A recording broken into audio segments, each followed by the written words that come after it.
Alors, pour avoir certaines réponses, il est vrai qu'il faut être à l'écoute de la langue. On a cité quelques exemples tout à l'heure pour parler du français du XXIe siècle.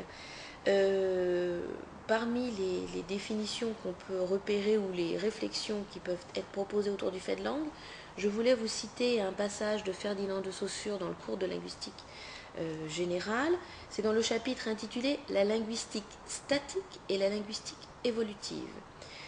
Donc Ferdinand de Saussure met en évidence le facteur temps spécifique à la linguistique et il situe le changement au niveau de la parole. Il me semble que cet extrait est clair, donc je vous le lis et puis je vous en parlerai ensuite. Donc c'est dans la parole que se trouve le germe de tous les changements.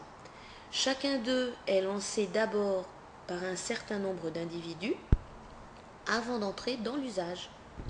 Un fait d'évolution est toujours précédé d'un fait, ou plutôt d'une multitude de faits similaires dans la sphère de la parole.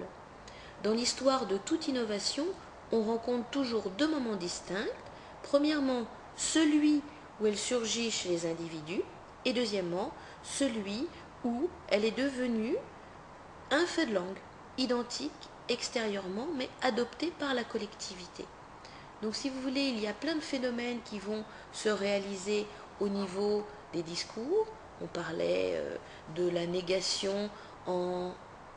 Elle n'est plus en ne pas, mais elle est très souvent en pas.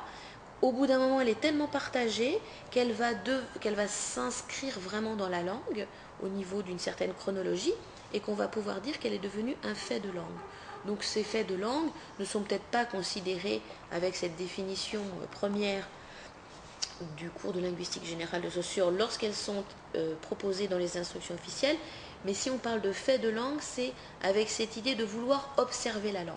Et je crois que dans les instructions officielles, c'est très clair, la démarche est vraiment du côté de l'observation de la langue. Donc c'est une démarche linguistique très pratiquée, bien entendu, du côté de l'enseignement supérieur, qu'on propose de faire travailler du côté du collège.